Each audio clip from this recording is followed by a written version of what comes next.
Yo, what up, y'all? Welcome in. It is Thursday, dude. That's right. Thursday, the weekend is almost here. It is Mm. January 26th, which seems a bit insane. Start the countdown. My birthday is February 9th. I will be 34. The only reason I bring this Ah. up is because that means that we are here at the end of my Jesus year, Aaron. And I Mm. know your Jesus year still lies ahead. And I just got to say, this was one of the best years of my life. Okay. I mean, LSU hires Brian Kelly. I have a kid. We got to start doing this show Snaps here on the Volume Sports Network. So I am going to revel and enjoy these last couple of weeks here in year number 33 on this beautiful earth. I'm one of your hosts here on Snaps, your new favorite daily college football podcast, T-Bob Hebert, joined as always by you're looking extra smoky today, if I'm being honest. Like, I I don't know appreciate that. what it is exactly. I don't know if it's a coloring. Maybe it's that new ring light you got. Like, you have the I got laid perfect last amount of night. features. I've always wondered with guys like this, how do you have the perfect amount of facial hair right now? Because it's not clean shaven and there's also not hard lines, but you've got Mm. that thing that like sometimes you see Hollywood stars pull off where they've got Yeah, like just enough scruff to keep it a little interesting. You look beautiful today, Aaron. I appreciate that. I appreciate that. Well, as we know, that 6-7 week of post miles is up, so Yep. feeling a little bit more pep in the step right now, if Ah, you know what I mean.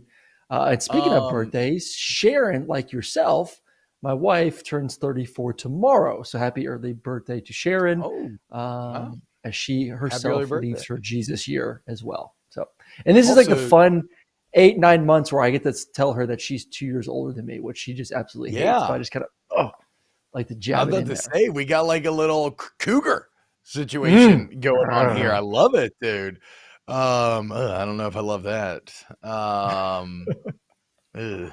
Yeah. Well, I actually I like had a joke. Like I had a joke that I was about to deliver, and Uh, that growl that you pulled just kind of threw me off. I will say this: congratulations on the sex. Thank I you. myself am getting ready to. I'd be lying if I said I wasn't a little nervous. Since the last Oh, baby was not planned, I've lost a little bit of confidence, right, in my own discipline, in my own ability to control I'm right there the with you right impregnation now. process. So I don't know. We need to stop talking about it and we need to be about it with getting our nuts cut. I got to call the doctor. I'm going to call the doctor today. I know, I So I know. can I need to get stop done. ever thinking I about just don't this. want to like take a weekend off, like possibly going out there and golfing is my dilemma right now. It's like Mm, what 3 days will I sit my ass at home so I can go get snipped? yeah. So Yeah. I think it needs to happen next month or two because, like yourself, uh, self I ain't doing control is this with you. not my forte. Yeah. I always thought it was, dude. I used to clown all my friends. I used to say, there's only one way that this happens, blah, blah, blah, blah, blah. And then jokes on me because it Yeah. happens to me. What's up, Danis? What's up, Babar? What's up, Cody Tony Wilson? Yeah, let's get an early question. Cody Tony Wilson is Aaron on that short you just posted in the Players Lounge. Is that Raylan Wilson and CJ Allen? Who are these people? Oh yeah, there we go. I didn't even know that just got posted. Yeah, they are mid-year guys, two inside linebackers for Georgia. So did a little segment with them, which was a lot of fun. They were doing the segment from the ECV dorms, which brought back some glorious memories from all the shenanigans that we pulled back in the day. It is amazing. Like I don't know how long you guys had to stay in the dorms, T. Yeah. We had to stay in the dorms for 3 years. Once again, this is the old man in me. Wait, 3 wait, wait, wait, wait, wait. years. You had to say this feels Yes. like a Mark Richt rule. 3 years. It was a Mark Rick rule. 3 years in the 3 dorms. years These in guys the only have to stay dorm one sounds year. I know. awful. Yeah, Ah, 1 year. One year is what it should be. 1 year, you yeah, get the it classic should. college experience. Unless you're Even a though complete idiot and like have shitty grades, then yeah, that's me. then That's you get me. I mean, that's penalized. me Like right now, Brum. You're I absolutely was right. I was all SEC academic. Let me get the hell out of the dorms. Go let me get a house. So Yeah, that's how it yeah, was at 3 years. LSU. You do good grades, you get to move out the dorms. By the way, Brum put up Austin Powers saying I lost my mojo, and that's a bit how I feel.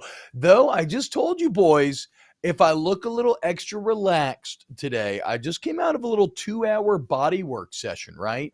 Trying to rewire my body, uncoil some bands and some muscles that had maybe gotten overly tight, trying to get my nervous system to kick from fight or flight to parasympathetic. I don't know what most of this means, but I feel incredible. Okay. So I'm feeling ready to go.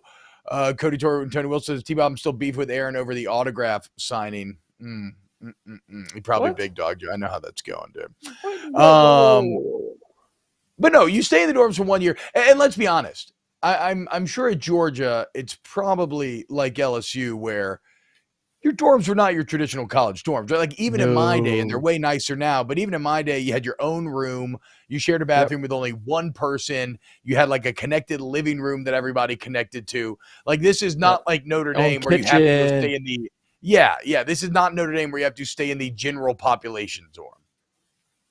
No, like I had a couple of nights in those dorms, and I just didn't know how they did it. How'd you end up there, Aaron?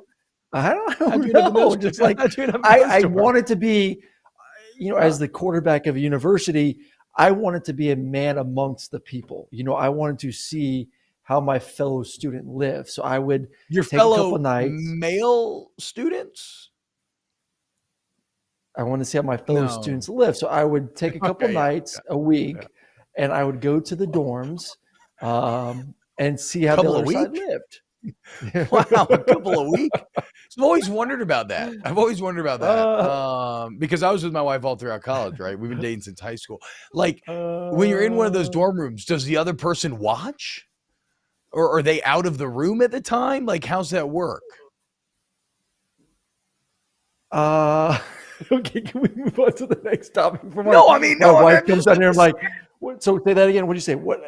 No. Which is a big part. It's college. I know. I'm saying, chill. I'm not casting dispersions. I'm saying I know. You are in that situation and the two beds are like right next to you, like, is the other person out the room the majority of the time, or are they sitting? Do they watch? Like, how's that go down? Well, you just hope that everyone has a friend to hang out with at the end of the day. That's the goal.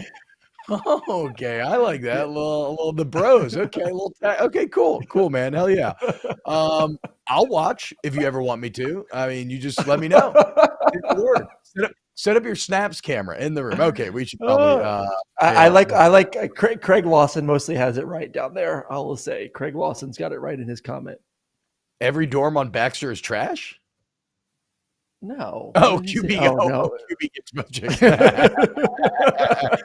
Damn. The life of QB1 in Athens with abs coming from Tampa. Oh, tandem beautiful. Must have been a extra smoky day today. Like I said, hey, guess what? Big news for Snaps podcast. So shout out if you are one of the great people who's been with here since the beginning, or if you're new. But if you enjoyed the pod and you reviewed it, we had 51 reviews on Apple, baby. Let's ride. 4.8 reviews. Shout out Cody2207, who is number 50. Says, love the show and the balance you guys bring. Huge dog fan who has love for LSU as well. You guys are amazing. We got Georgia friends saying Aaron and T-Bob make a great team. Dr. Chiz says great stuff. Vengeance 01 says, are you not entertained? T-Bob and Aaron are the most entertaining duo on the internet when it comes to college football, and the wildly ridiculous tangents they go on are hilarious. Exhibit A, the last 5 minutes. Their poor producer, works hard to keep the show on the rails, but this duo will have none of that, huh? Keep it up, Jim. Hell yeah, Vengeance. Thank you, man. So, and look, we can shout out maybe like a couple of these a day or something, because everyone really, really fills my heart with gladness, because I love doing this show, y'all. And so the whole point of this, I want it to be entertaining. I want it to be fun. No, I do want to be able to lean on our football knowledge when it matters, right? And I want to try to give out winning picks, which, I mean, Brum, I believe we ended with a winning record this year on our Friday pick. We sure did. We may need to double check, but we finished very strong. So we finished in the green if you followed our Friday picks. So we want to bring some absurdity, some knowledge. I want you to have a great time. And we're going to, Aaron's going to watch the film, bro. Watch it. Can we get a segment? Can we get a segment next year, Rum, of like on Tuesday of we like watch the film segment, and I just kind of just bash T-Bob for not watching. I mean, the question is, what yeah. film are you watching when you're bashing T-Bob? Are we getting back to our earlier conversation? Quarterback. We'll do quarterback. We'll do a quarterback question. Yeah. Yeah, I'll film myself having sex with my wife, Aaron, and you can critique me and see where the Watch the audience tape. Your new limber moves that you have from your new workout partner. I mean, now hold on. Let's be crazy. clear. Let's be clear. You're crazy. Even at 320, I could pull a full middle split. Okay, not to brag, but I got greasy ass hips. Okay. A-Barge, 62 reviews on Spotify, average 5.0. Let's go. Cheers to the fam. We love y'all very much. And shout out to everybody hanging out here, chat with us. Hit the like button and sub to the volume channel as well. All right. So today we're going to have a pretty chill show. Okay. We are going to draft a team of, are we doing 10 each or 5 each? 5 each. I forgot. Okay. Five each. We're going to snake draft, and we are going to draft which coaches are most likely to win a national championship next. And Aaron's going to get first pick. I will get 2 picks. You know, how is it going? It looks like we got some video game talk going on in here. Talking about being on 6. Aaron, okay, do we want to dive straight into the snake draft? Have we passed the general banter portion of the show, I believe? Yes, we have. And just for people to know, too. Oh, go ahead. We're not picking any coach that has won a national championship. So no Kirby, no Saban, no Dabo. No Jimbo, no Mac Brown. No Jimbo, no Mac Brown. This is all first. Who is the next first-time head coach to win a national championship? That is today's discussion. Go ahead. Yep. Okay. I was going to say last thing, FanDuel. If you sign up to the FanDuel Sportsbook app, promo code SNAPS. But right now, Aaron, even if you're already signed up, I want to make sure all of our excellent listeners know about this because a lot of y'all may already be. If you're already signed up for this NFC Championship weekend, you can opt in. You'll see it on. It's got great. You'll see it right there in the kind of deals bar or whatever. You opt in and you get a no sweat same game parlay. So you create a same game parlay. You make it as crazy as you want. And if it doesn't hit, you get the money back in bonus bets to you. So it's literally no risk. Like you can juice up a $10 parlay to like $500 or whatever. Hope that you get lucky. You lose, you got $10 back. Okay. It's the best. Not you though, Aaron, because I'm going to use the no sweat same game parlay on my account. Well, sorry.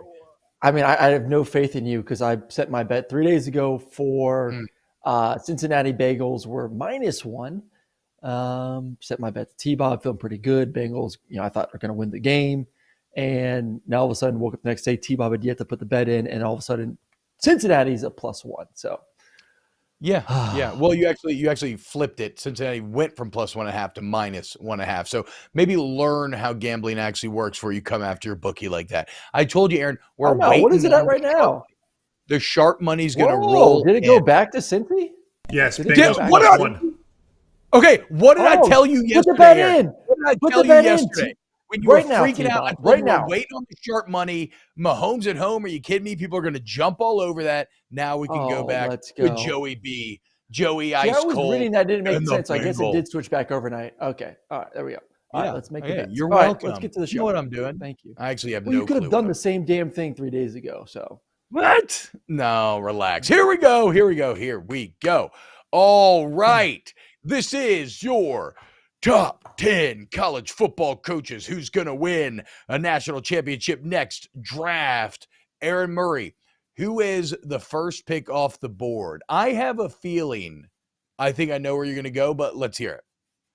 I am so excited to take the thunder right from T-Bob on this one. I knew it, dude. I'm going to go to Brian Kelly. I knew it, dude. I knew it. I saw it in the Jack Cole roster says, I got $1 at Brian Kelly selected by T-Bob. I freaking knew you were going to snake him with the first overall pick. You got to take Brian Kelly with that first pick. I mean, to me, he's a top 5 coach. He's already asserted himself as that guy in the SEC West. You beat Saban year 1. I think they're going to beat Saban in year 2. And that train is just going to keep rolling for the Tigers. Like he is setting up, I think, for long-term success for LSU, the talent they're going to be able to have on that roster. I just think he's a hell of a football coach. I really do. I think they're going to be a team, like I said, that's going to be in Atlanta this year once again, fighting for an opportunity to be in the playoffs. He's been in multiple national championships with teams that weren't as talented as what he has at LSU. Now that he has that talent, I think it's a matter of time before he'll be facing or back in that title game, trying to win his first ring. So give me T-Bob's LSU Tigers and Brian Kelly as that number one coach. Yeah, it makes all the sense in the world, right? Because in Brian Kelly, you have the literal winningest coach in college football. Doesn't have the most natties, but like just career wins, right? And you pair him with a school at LSU that saw, that has had 3 different coaches win national championships in this millennium. And maybe even more impactfully, that saw 2 coaches that maybe weren't traditionally great, both win national championships, right? I mean, Les Miles won one in 2007, played for another in 2011. And you could say the 07 team was really kind of, the last vestiges of the Saban era. And you would be correct when you look at a lot of best players, but like 2011 was all Miles. And you got back there. Yep. Now you lost the head-to-head with Saban, but of course you did, right? Look what Les Miles and Nick Saban have gone on to do. And then Ed O winning a national championship. When you look at the rest of his resume, there is a bit of at least this is the local belief, right? Is that there's power in the soil. And so now that you have Brian Kelly there, it's maybe what pushes BK right across the finish line. Bam Bam in the chat says BK needs to win one just to justify the extra milli they paid him. Let's be clear about this guy. Yes. Did LSU accidentally double pay Brian Kelly for a month to the tune of an extra $1 million? Yes, they did. But they have already now adjusted the 2023 pay schedule to rectify this. So he's not just keeping the extra $1 million for whatever this is worth. All right. Brian Kelly first. By the way, LSU number 1 in the transfer portal right now. And 247. Gotta love it, dude. B2B Visor, LSU needs to hire an accounting manager. Look, man. I don't know if you're familiar. There's a lot of corruption in Louisiana. There's just a lot of corruption in Louisiana. Just to be honest, like there's some shady shit that happens in that state. So the fact that the head coach is getting paid an extra $1 million, it doesn't surprise me one bit. You quite literally reached into my belly and took the word out of my mouth. I was about to say corruption is a Louisiana tradition. I mean, go read Kingfish, the biography of Huey P. Long, and understand just how broken this state can be at times. God, what was the show? There's a great Netflix show, Queen of the South. The last season or 2 was based in New Orleans, and you saw some really corrupt stuff going on. I'm like, yep, that sounds about right. Looks about right. Great show though. You like it, T-Bob. Good, really good show. One of my favorite Huey P. Long stories, and it's representative of the corruption, right? Is that he brought roads to rural Louisiana. Like he built roads where there were none before. So he connected the state in all sort of ways it was never connected before. But in doing so, he owned the company that sold the rock to make the roads. They would wet down the rock so that it would weigh more. When you would weigh it, it was subpar rock that they would sell at, top of the line prices. And he made the roads about 2 feet narrower than they were supposed to be to make the rock last longer. So he accomplished the base goal of bringing roads to Louisiana, but he quite literally skimmed and squeezed and manipulated every single step along the way to line his own pockets. It's unbelievable. It's awesome. It's it's how it goes. All right. Okay, so I get 2 picks now, right? Yes, you get 2 picks now. Okay. This is great. I love this spot. I'm going very, very chalky here, man. The problem with picking an SEC coach here, I love the Brian Kelly pick, but he has to go through, not just Nick Saban, he has to go through Kirby Smart. I'm going to go with Ryan Day. I'm going to go with Ryan Day first overall. I love the growth. I know it sounds weird after Ohio State gets its ass kicked by Michigan for the 2nd year in a row. But I actually love what I saw out of Ohio State in the playoff. I love the emotion that I saw out of Ryan Day, right? Like a lot of coaches, they want to be stoic. They want to, and really when I think about Ryan Day, I think about him being pretty boring, almost just like a generic video game face placeholder with rosy cheeks. However, if you go back and you watch that Georgia game, You see him getting active. You see him like living and dying on each play. You see him getting the boys pumped up in the huddle. It seems to me that he is getting ready to evolve, right? Like he has hit a certain like kind of glass ceiling. And when you look at how well they played Georgia, the fact that they had them on the ropes, the fact that Ohio State recruiting is always going to be elite, they're going to have a relatively easier path through the Big Ten than does anybody coming out of the SEC, which I think is huge. And then just the fact, like, how long can you really keep Ryan Day down? It's almost the same logic with Brian Kelly, right? Like, if you're going to get close that many times, eventually you are going to break through. And if Urban Meyer could do it, I believe fully and wholly that Ryan Day and Ohio State will be able to do it as well. So I may talk a lot of shit at times about Ohio State, and I loved this year's Michigan-Ohio State game because it was such a fascinating flipping of the script and bullying when we all just kind of wanted to crown Ohio State. But if we're projecting forward, maybe I'm a sucker. I still think Ohio State has a better chance of Michigan than winning a national championship. And you may say, oh, but T-Bob, they're replacing C.J. Stroud. Well, I don't give a damn, right? We actually critiqued C.J. Stroud this year because he's an Ohio State quarterback, because they replace it every year. And the new guy always just throws for 40 touchdowns again.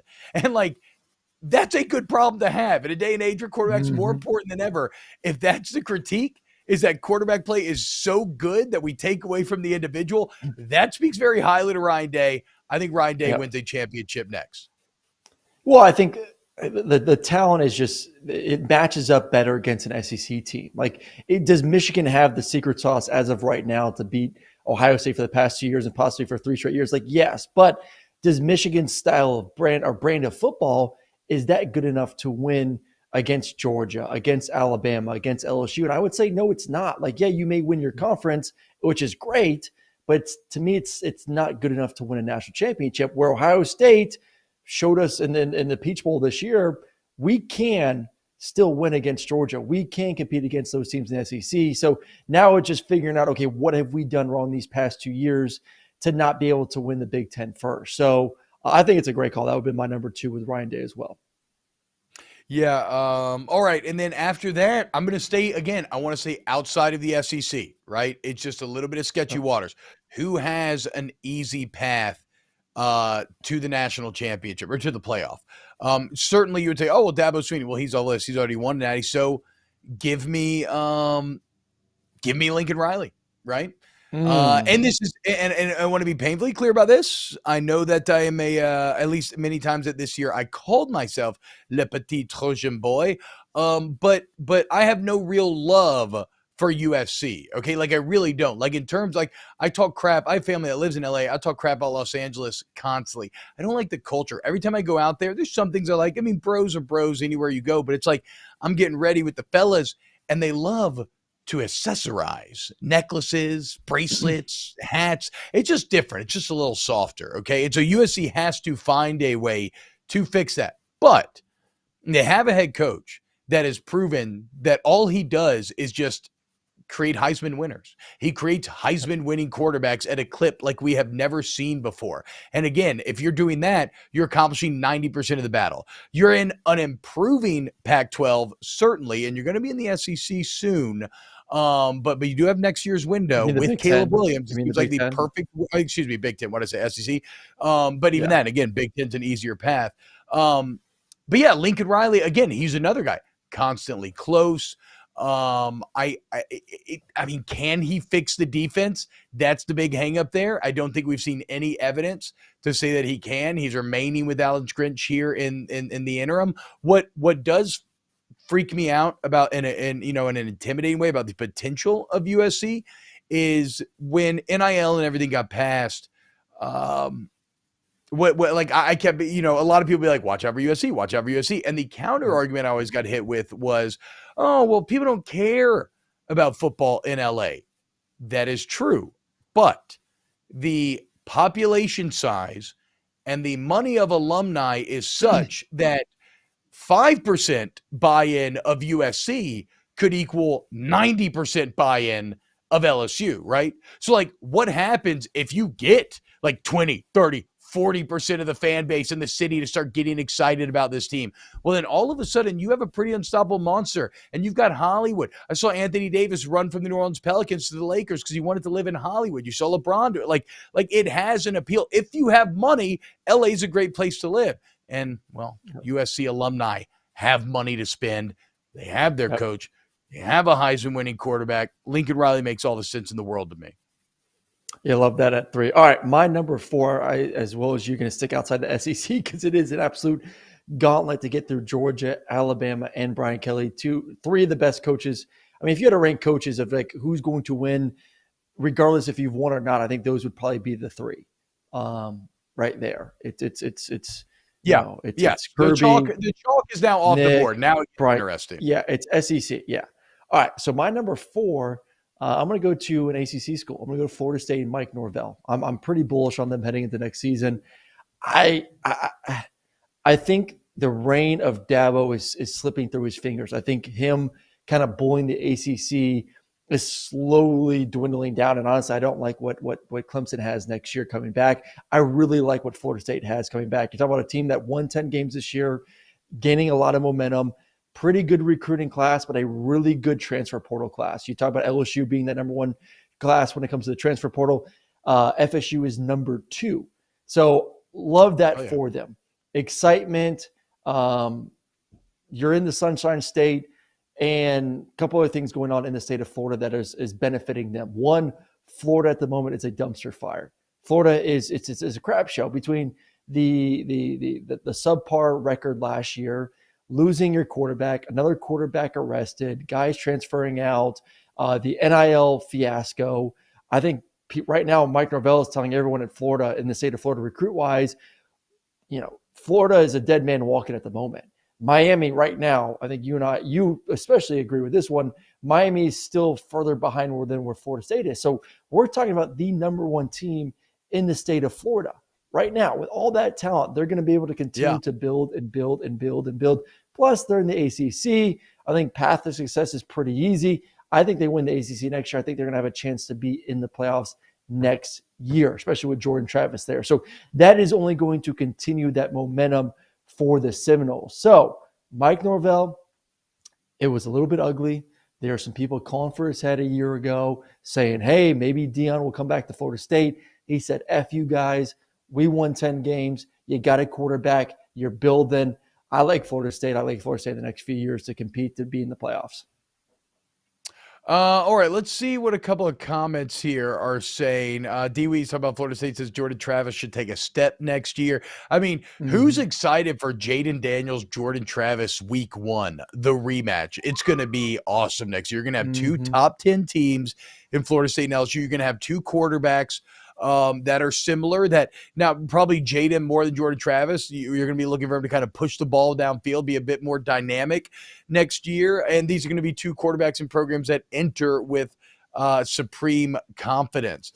Light Dog says, BTB talks about Lincoln Riley needing a defense. Do you agree with this? Light Dog 1968 says Riley needs to change his entire philosophy to win it all. I just don't know that. I don't think that they do, because I don't think they're going to get the same type of players. Like, it's the same thing that Michigan's doing. Like, Harbaugh changed his philosophy and said, "Hey, I'm going to play the brand of football that I know." And it's been good enough to win the Big Ten, but is that good enough to win the SEC, win the national championship? Is that style of ball when the SEC has better players than you, that are bigger, stronger, maybe more athletic? If you try to copy their blueprint, you're going to lose, just like they did last year. So, or 2 years ago versus Georgia in the Orange Bowl. So I think the teams that are a little bit different with their philosophy will have the best chance to slay Georgia, to slay LSU, to slay Alabama. And those 2 teams are Ohio State and USC, in my opinion, which are a little bit different, maybe a different style of brand and type of football that those SEC teams aren't used to seeing. Yeah, I think I agree with T. Pelzy. As much as we make fun of Riley, he's not dumb. It takes more than a year to build a roster. He figured out at OU. He can do it again. Well, he did figure most of it out at OU, right? But he just needs a little bit. He needs more on the defensive side of the ball.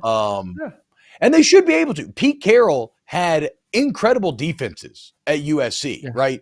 Like you think about the D line and the DBs, like you can get a big dominant front seven at USC. It's been proven in the past. You just have to go out and do it. And it's, I mean, if we see how obvious it is on tape, the difference between USC's offensive and defensive line, they definitely see it. So they will see. Drake Knapp says Brian Kelly's not the winningest coach. He is, but I mean, you know, you do, it's a little bit of statistical Schodem fraud there, as you have to count like his like Mount Union wins or whenever he was like winning on the smaller scale. Wait, so do we bounce back and forth now, or do you get 2 and then I get 2? Never mind. Aaron gets 5. Yes, Aaron gets 5. You get 6 and 7. That's exciting. Okay, cool. All right, my number 5. Brum, you're writing these down, I assume? Sure am. Yeah, I am too. All right, cool. All right, my number 5 next coach to win is Hugh Freeze at Auburn. We talk about LSU. When we had LSU at number 1 with Brian Kelly. It's been proven that you can win at LSU. Past 2 head coaches have won there for the Tigers. You look at Auburn, their past 2 coaches, 2 of their past 3 coaches have either won a national championship or have been to a national championship. So at least it's been shown in the past 13 years that, hey, you can win a national championship at Auburn. You can win the SEC at Auburn. You can get to a national championship. So I think that's the first thing. Like, where have we seen success previously in the past decade? Auburn has shown some sort of success. Plus, at some point, Nick Saban's going to leave. Nick Saban's going to retire. So I think Mike Norvell obviously has had success in this league. I think he's learned from his transgressions in the past, matured as a man, matured as a coach. He's a great recruiter. You've seen ever since he stepped foot on campus at Auburn, they've recruited a high clip. They also, I believe, also have a top transfer portal class as well. And they got plenty of money at Auburn too. Like, they are doing a great job when it comes to NIL as well. So Hugh Freeze, the offense, the connections, the fact that he's had success in this league, and the fact that Auburn has won championships and have been to championships multiple times in the past 12 seasons gives me confidence that he can get that thing going again in the next 4 or 5 years. And remember what we talked about yesterday, church NIL deals right around the corner. Hugh could potentially tap into that sweet tax-free donation money, you know, and sell himself. I mean, if you're a family that cares about that, like if I'm Hugh Freeze, I am trying to sell that. Drake Knapp, Alabama sucks, dude. I'm sorry. I don't know what to tell you. Okay. The dynasty's over. Kirby's way better. Brian Kelly's about to smash that ass again next year. I don't know what to tell you, dude. These are just, these are the rules. All right. My next choice on this list, Aaron, is one that I think you are very familiar with. I'm going to go with the man who has the best tattoo in college football. A tattoo so sexual and deeply meaningful that it horned me up and really softened me up at the same time, because I was staring at his pasty love handles while looking at his wife's cleavage, but also really appreciating all of the tattoos within the tattoo that had meaning. I'm talking about Dan Lanning. And if you haven't seen Dan Lanning's tattoo, then none of this is going to make any sense. He got an insane tattoo on the side of his body during this offseason. But here's that hairy nipple. Here's the deal. What is it? I know, look at that hairy nipple. It's so good. I love too. Like the worst part of a male's body to look at may be a flabby love handle. And I love that the boobs are right there in the flabby love handle. So if you catch yourself getting turned on, you have to remind yourself you're just staring at Dan Lanning's love handles. But like the only way you get that tattoo is if you have an insane amount of self-belief. What does it take to win a national championship? An insane amount of confidence and self-belief, right? It's also a man who's very happily married, not going to be getting any off the field distractions. You saw what he did on signing day, flipping all these people. I mean, Phil Knight has been banging at the table, dying for something like NIL to come along. Remember yesterday we talked about how Oregon put like Lamborghini leather seats in and Brazilian teak hardwood to try to attract recruits. And it was still kind of tough to get him to go to Eugene. It's a beautiful part of the country, but it's still kind of out there. Well, now Phil Knight can just pay you. He can just pay you. And you can be a Nike athlete. You can be a legitimate paid Nike athlete from the time you leave high school. Dan Lanning won a natty, was a key member of winning natty UGA, so he does know what it takes. He learned directly the process from Kirby Smart. And yeah, whatever. Okay, they got their ass kicked a couple times last year. It's year one. Oregon's only going to get better from here on out. Oh, and USC is leaving the Pac-12?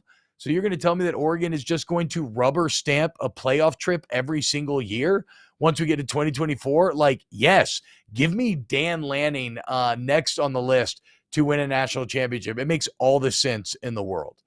Anything, and she is actually, I agree, Janus. His wife is beautiful. She's actually better looking than the tattoo. What are your thoughts on me picking Dan Lanning, Aaron?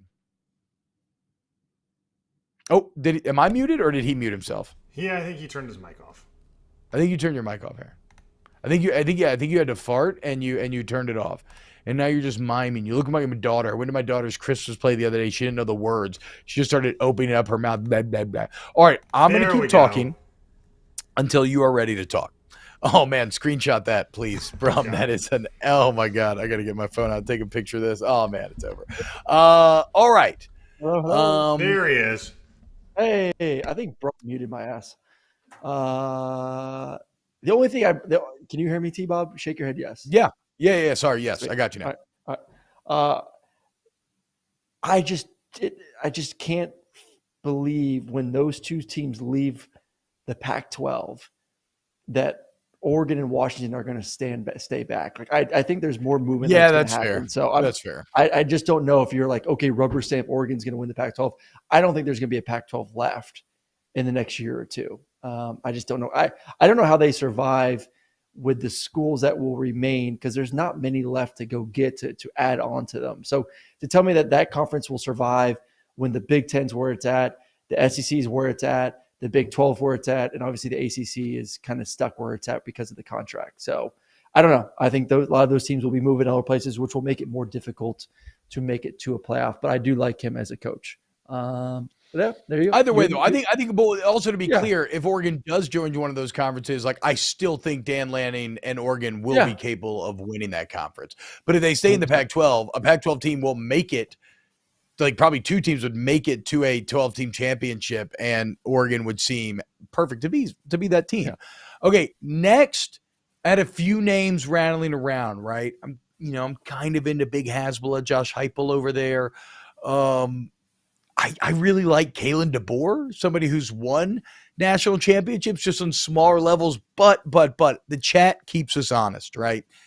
And Craig Lawson hit me with some truth just now, so I'm going to actually steal my pick from Craig.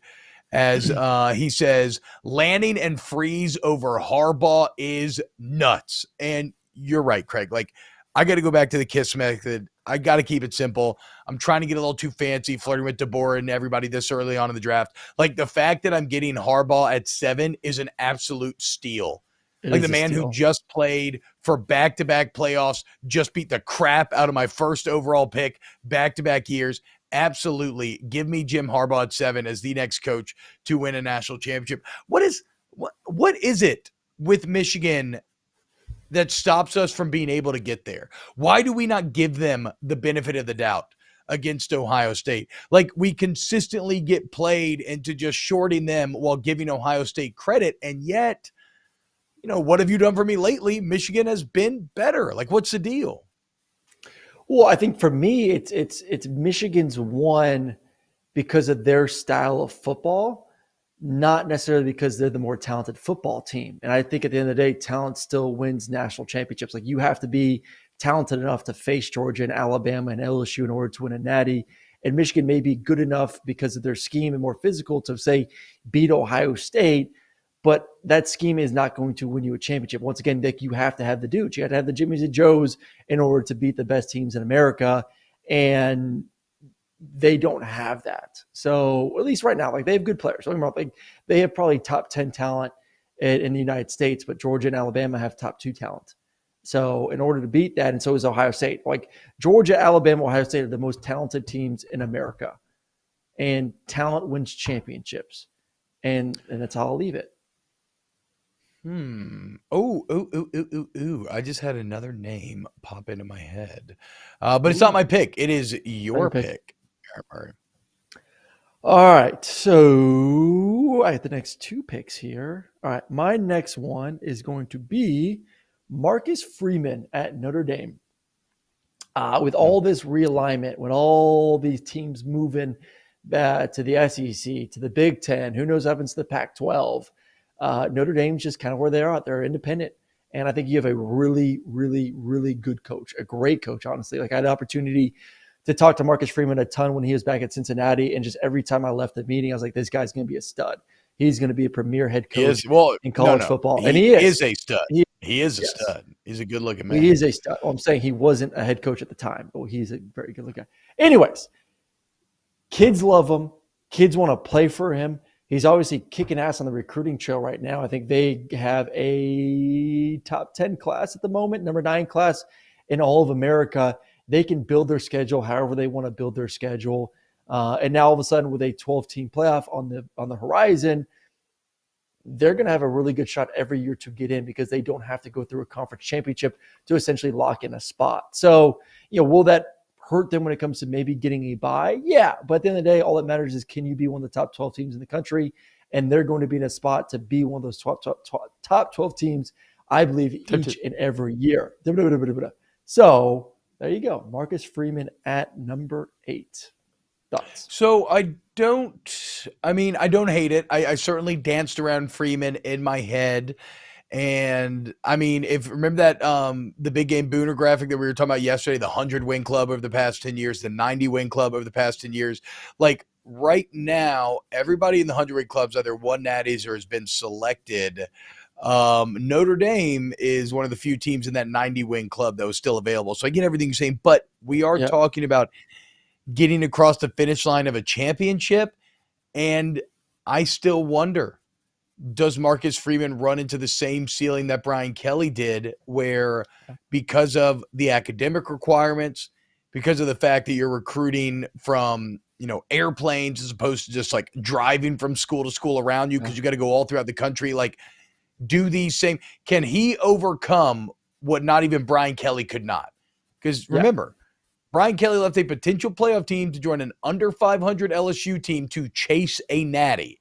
Like, to me, that told me everything I needed to know about what he believes the potential of Notre Dame to be. And so that's that's what I'm holding back on a little bit there. First of all, we're at number 8 right here for coaches, and that's not including Nick Saban and Kirby and Dabo. So like all these are really reaches at this point. So like, let's just be honest with ourselves. Okay, that's fair. That's fair. Yeah. Because I mean, how many coaches have won a national championship in the past 15 years? 5? How many are going to win it in the next 2 or in the next 15 years? Like probably 2. 3, Kirby 4. Smart and maybe Brian Kelly. Yeah. All right. I'm going to go to my number 9. I'm kind of stuck between 2 teams that wear orange, Steve Sarkisian and Josh Heupel. Steve Sarkisian, obviously in Texas, are going to be in the SEC, so it's who do you feel better about going forward? I'm going to go with Steve Sarkisian. Oh my God! In this situation. Aaron, what happened to the Never Texas tattoo? You literally said you're going to get Never Texas tattooed on your arms, and now you're choosing. I'm going to go back to what I just discussed about with why Jim Harbaugh in our list dropped so far and why Ryan Day is ahead. Talent. You need talent. You need 5 stars to win championships. Texas can get 5 stars in the state of Texas. And you just alluded to drivability, getting kids in your state to stay home. You also said yesterday as well, Tennessee in that state is not talent rich. You have to go to Georgia and Bama and the Carolinas to get guys. You don't have to leave the state of Texas in order to get top tier talent. So if you're going to want to win a championship, and if I'm going to stay along my theme of you have to have players to do that and top tier players to do that, I believe Texas will have more 4 and 5 stars and top recruits than Tennessee will have. So I will put them ahead of that and their chance to win a national championship in my opinion, ahead of Josh Heupel in Tennessee. So give me Sark at 9. Horrible. Heupel. God damn it. I really didn't want Steve Sarkisian to end up on this list. That's just like if now this list gets pushed on social and my name is attached to it. Yes. So I hope you're happy, Aaron Murray. There's a okay. Let's before we get to number 10, a couple interesting things to know. The only member of the 100 win club that has not been picked is Oklahoma. Can there be, and partially it's because Oklahoma always got caught close under league rally but couldn't go across the finish line, but could there be a greater condemnation of Brent Venables that we are selecting Steve Sarkisian and Dan Lanning before we are selecting Brent Venables and Hugh Freeze before we are selecting Venables at Oklahoma? It's just a sign of how little faith there is in the Venables regime right now. Like I would go Kalen DeBoer over him. I can't believe you're not picking your boy at Nebraska right now. Jeez. Well, there's one very interesting name left in here. Well, okay. Well, So my temptation is to go full T-Cobb. You figured me out. But now that you're predicting me, now I feel like I can't. Okay. Because the same way that you just stabbed like Steve Sarkisian into my belly, and now Steve Sarkisian is inside of me and attached to me, I want to do the like to you with Matt Rule and Nebraska. It's a school that's won a lot of national championships in the past, right? So they have proven they've been able to, but there's a name on here that is flying way more under the radar than it should be, and it's not James Franklin at Penn State, because I don't know that I think that James Franklin get across that finish line. There's one other team in that 90 win club, Aaron. That's not Boise State. Wisconsin. Who's the new head coach of Wisconsin?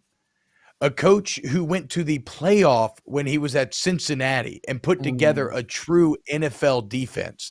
I like Luke Fickell here. Like if we're getting all the way down to number 10, I have way more faith in Luke Fickell in Wisconsin than I do Steve Sarkisian in Texas. Luke Fickell is a much more proven college football head coach than is Steve Sarkisian. Yeah, give me the Badgers. Why are we so down on him? Like, why are we so down on him? Just 1 year? 1 year we're out, and now they get a massive upgrade at coach? No, give me Wisconsin under Luke Fickell to really become one of the big boys of the Big Ten. Like right now there's 3. There's Michigan, there's Ohio State, and there's Penn State. There will be USC. And UCLA maybe to a certain extent, probably not in the big boy club, right? Wisconsin's going to be that 5th member. They're in the easier side of the division. Yeah, give me the Badgers, dude. Like you're sitting here, shaking your head and pursing your lips. Why so down on Luke Fickell? No, I like Luke Fickell. I think Luke Fickell will win a national championship as a head coach at Ohio State at the end of the day. When Ryan Day moves on to the NFL, or when he doesn't win a national championship and the fans continue to get pissed off at him and he ends up getting fired, I think the next man in line would be Luke Fickell to take that jump from Wisconsin to Ohio State once he does prove he can create a stable program at Wisconsin. So I like Luke Fickell just at Ohio State to win a national championship in 5-6 years. How about that? There you go. BTB, I mean, if they fire Ryan Day for not winning a natty, the crazy part is they'll probably be firing him coming off of like an 11-2 year, right? So you better do better if you are the next Ohio State coach, because that would send that'd be wild. JCS, T-Bob or Aaron, have either of you ever smoked weed? What? No, dude. I don't touch marijuana. Are you insane? Now, medicinal marijuana prescribed by a doctor, yes, absolutely, constantly, every day. But no, wild, dirty street weed, never. I would never break a law, JC, never. I'm not into breaking laws at all. Or drugs of every single kind. Like I would never want to do Molly at a music festival where you have your mind blown by the Iceman special. That sounds awful to me. Never would ever do that. B2B Visor says Nebraska's UGA North, and then JC says Rick Gilbert, MJ Sherman, and Jacob Hood. That's right, baby. That's right. Rick Gilbert about to pop off, man, in the cornfields. Let's go. Yeah, people saying James Franklin should be on this list. No. Oh, Craig Lost in the chat. No premarital sex either. Aaron was doing Bible study in the dorms with Chad Glower. Chad was definitely doing Bible study in the dorms. I'll tell you that. That's 100%. Chad, what a name! What a name for a wingman. One other thing that I wanted to get to, chat might have moved too fast. I might have missed it. Here's a great question from Randy J. Says, here's a great question. Who goes to more schools when it's all said and done? A Rick Gilbert or JT Daniels? JT Daniels. Rick Gilbert's done. He's got Florida. He's got LSU. He's got Georgia, and now he's got Nebraska. That's going to be it for Rick Gilbert. Also, Aaron, I still can't believe you chose Sark, dude. You really think Arch Manning's going to be that good, dude? No, I don't. You told Chad to get their popcorn ready. Yeah, get your popcorn ready. It's going to be entertaining. Not that they're going to win, just going to be entertaining. All right, so just to recap real quick. 1, Brian Kelly. 2, Ryan Day. Brian Kelly, Ryan Day 2, Lincoln Riley 3, Mike Norvell 4, Hugh Freeze 5, Dan Lanning 6, Jim Harbaugh, the second winningest head coach in the past 2 years, number 7, Marcus Freeman 8, Steve Sarkisian 9, Luke Fickell 10. Get the graphic ready, Brum. Get the graphic ready. I can't wait to post it. I feel like we did a pretty good, we kind of towed the line. We got just enough Mel Kiper, just enough Desmond Howard playoff prediction in there, but not so absurd that it's pure grift, right? Yeah. Our top 3 is very chalky, so it seems legitimate. But I love that you threw Hugh Freeze in there at 4. That's great taking, Aaron. Upon further review, I got to give you the win today because, that's how it's done, dude. Putting Hugh Freeze – and who was 5, you said? No, Mike Norvell 4, Hugh Freeze 5. Okay, still Norvell and Freeze over Harbaugh is the winner of the take competition. For sure. That's what I'm saying. That is the exact rub right there. Great job, Aaron Murray. You get the trophy today. Hell yeah, dude! Print the graphic, put on a T-shirt. You pick Lanning's. You pick Lanning's. You pick Lanning's tattoo over Harbaugh. So don't give me shit. Yeah. No, I know. No. I felt I look, I want to have takes too. I agree. I'm not giving you shit. I'm just saying, that's how it's done, dude. All right. Hey, if you like the show, you already know we'll continue to read these very sweet reviews y'all read for us. It makes us so happy, dude. And James Franklin can't even sniff the list, which he's probably like, what the fuck, guys? We love you so much. Go to FanDuel. Remember, no sweat, same game parlay this week that you can take advantage of. And if you're new or, you've already been a customer, and hit